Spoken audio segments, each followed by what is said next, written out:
বল কেমন লাগছে ওখানে বাইরে গিয়ে? ভালো লাগছে না রে পরিবারকে ছেড়ে।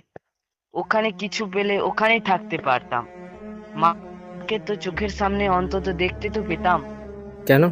ওখানে তো টাকা বেশি। আর টাকা, টাকার থেকে অনেক কিছু বেশি আছে লাইফে।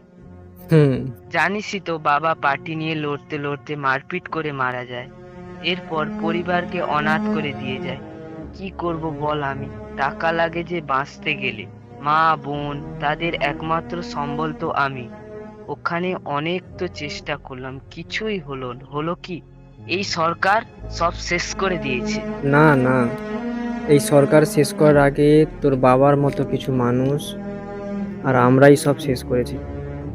কারণ আমরাই সেই রাজাকে সিংহাসনে বসিয়েছি, যে রাজা বারবার কুত্তার মুখে রুটি ফিকেছে আর আমরা খেয়েছি।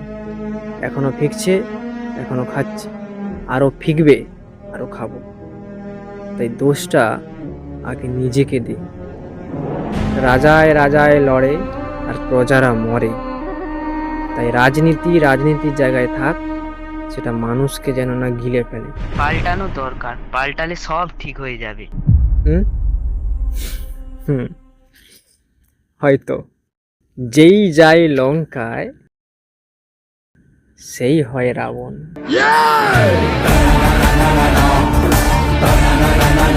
বৎস, গেলে যাবি?